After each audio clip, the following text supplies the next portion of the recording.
අවුරුදු ගානක දීර්ඝ නින්දක තමයි මම හිටියේ. 2024 දෙසැම්බර් මාසේ 26 රෑ 8ට විතර ඇහැරුණා. නැගිටලා බලනකොට හිතාගන්නත් බෑ වෙලා තියෙන වෙනස්කම් වල ප්‍රමාණය. නිකන් අන්දමන්ද වුණා කිව්වොත් හරි. පොඩි කාලයක් ගියා වෙච්ච දේ තේරෙන්න. ඒක මේ 2026 විතර වුණා. තේරුණු ගමන් තමයි දැක්කේ දැන් මේ ඉන්නේ හොඳටම ගිලීගෙන යන නැවක කියලා. තවත් බලාගෙන හිටියොත් නම් ගොඩ ගන්න තියා වෙන දෙයක් හිතා ගන්නවත් බැරි වෙනවා. ඒ නිසා තීරණය කරා දැන් නම් කාලේ හරි මේකෙන් පැනලා මේක ගොඩ ඇද ගන්න කියලා. මොකක් හරි කරන්න කියලා. විශාල ප්‍රමාණයකුත් මේ නැව ඇතුලේ හොඳටම නිදි. එක්කෙනෙක් දෙන්නෙක් කියන ඕන්න ගිලෙන්න යනවා. දැන් නම් අසීරුයි. තව කොටසක් කියනවා අපෝ නෑ එහෙම ප්‍රශ්නයක් නෑ යන්න පුළුවන්. එහෙම මේ ගිලෙන එකක් නෙවෙයි මේක. ඔන්න ඔය වගේ කතා ටිකක් තමයි අර නැගිට්ටට පස්සේ ඇහෙන්න පටන් ගත්තේ. හැබැයි හරියටම බලනකොට තමයි තේරුනේ. ටික කාලයක් ගියාට පස්සේ තමයි තේරුනේ නැගිටලත් මේක නම් ඇත්ත කියලා. තවත් බලන්න හිටියොත් නම් කර කියා ගන්න දෙයක් නැති වෙනවා. හරි.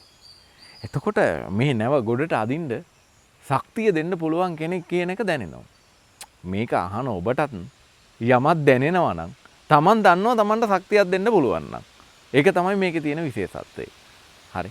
මේ නැව ගොඩට අදින්න කරගහන්න පුළුවන් ටීම් එකේ නම් ඔයා ඉන්නේ. පැහැදිලිවම ඔයාට ඒක හදවතටම දැනේ.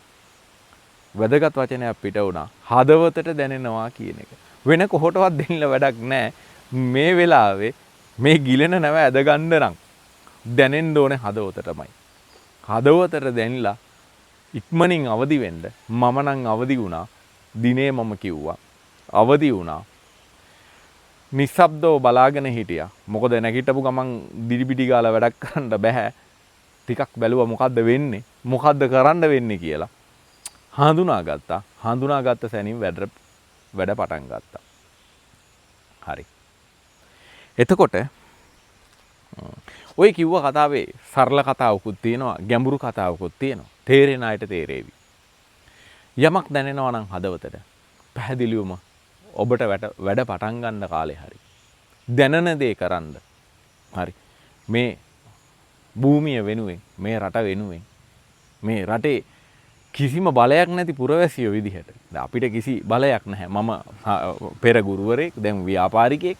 නමුත් කිසිම බලයක් නැහැ. ඒතකොට බලයක් නැති මිනිස්සුන්ට මොනවද කරන්න පුළුවන් කියලා පොඩ්ඩක් හදවතට තට්ටු කරලා අහලා බලන්න. එතකොට වැඩිපුරම ඉන්නේ මේ බලයක් නැති මිනිස්සු මේ රට ඇතුලේ. සාමාන්‍ය මිනිස්සු ප්‍රමාණය වැඩි. එතකොට මේ බලයක් තියෙන මිනිස්සයන්ට මේක මෙහෙවා ගන්න බැරි. බලයක් නැති මිනිස්සු මේක තේරුම් අරන් නැති නිසා කියලා මට දැනෙනවා. ඒතකොට අපිට මොනවද කරන්න පුළුවන් මේ වෙනුවෙන්? එකක් තමයි මේක කරන්න පුළුවන් කියලා හිතට ගන්න එක තමයි ඉස්සරලම කරන්න තියෙන දේ. කළ යුතුයි කියලා හිතට ගන්න ඕනේ. ලෝකෙ ඉස්සරහ අපි ගත්තොත් අනිත් රටවල් ඉස්සරහ අපිට කොන්ද කෙලින් තියාගෙන හිට ගන්න පුළුවන්ද ශ්‍රී ලාංකිකයෝ වශයෙන්? ගෙදරක තාත්තට ගමක් ඇතුලේ කොන්ද කෙලින් තියාගෙන ඉන්න බෑ ගමේ හතර වටේටම නයන. ඕක තමයි තේරෙන සිංහලේ කතාව. හරි. එතකොට දැන් අපේ රටේ පහළ වෙච්ච සහ අනාගතයේ බිහිවන ජනාධිපතිවරුන්ට කොන්ද කෙලින් තියාන ලෝකෙ ඉදිරියේ කතා කරන්න බෑ අපේ රටේ තත්ත්වය අවුල් නිසා.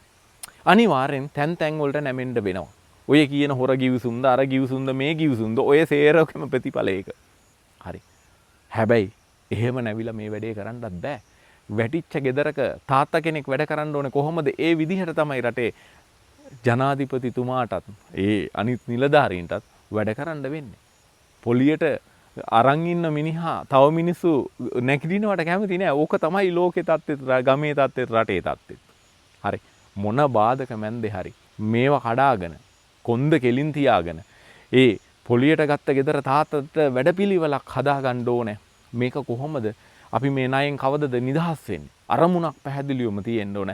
හිතේ තියාගෙන හිටියට වැඩක් නැහැ අරමුණ. ගෙදර ඉන්න දරුවන්ට අම්මට ඒ නෑදෑයන්ට වැඩිහිටියන්ට ඒ ගේ ඇතුලේ කුඩුම්බිය ඇතුලේ ඉන්න සියලු දෙනාම මේ පිළිබඳව දැනුවත් කරලා එක මිටකට එක පොකුරකට එක කතාවකට ගත යුතුමයි.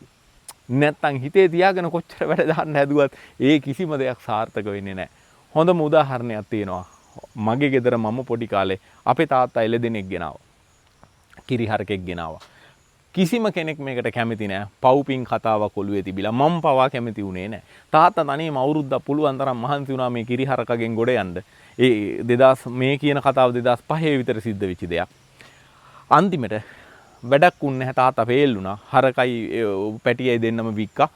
ඉතින් අන්තිමට තාත්තගේ අර උත්සාහය දිගටම තිබුණා නම් තාත්තට පුළුවන් වුණා නම් අපි ටික නවා ගන්න අද අපි ඒ වෙනකොට ආර්ථික මට්ටම විශාල විදිහට මේ වෙනකොට ඒ සත්තු පාලනය තිබුණා නම් කුසි කර්මාන්තයත් එක්ක ගොඩාක් ඉහළට යන්න තිබුණා. හැබැයි වැඩක් උන්නේ නැහැ. තාත්තා ෆේල් වුණා ඒ වෙලාවේ. හරි. ඒක කොච්චර හොඳ වැඩක් වුණත් අනිත් අයට ඒත්තු ගන්න බැරිවීම තුල ඇති වෙන තත්ත්වේ මම ප්‍රායෝගිකව ඔන්න ඔය අපේ ගෙදර සිද්ධ වෙච්ච සිද්ධිය තුලින් දැක්කා. මේ රටේ හැමදාම සිද්ධ වෙන්නේ ඕක තමයි. ඉතින් මේක වෙනස් විය යුතුයි. ඒකින්ද රටක් හදන්න කලින් හැදෙන්න කලින් මිනිස්සු මතවාදීව වෙනස් වෙන්න ඕනේ. හරි. මිනිස්සු මතවාදීව වෙනස් වෙන්න ඕනේ. මේක විය යුතුමයි. එතනින්දන් තමයි මේ රට ගොඩ දාන්න පුළුවන් තත්යකටපත් වෙන්නේ.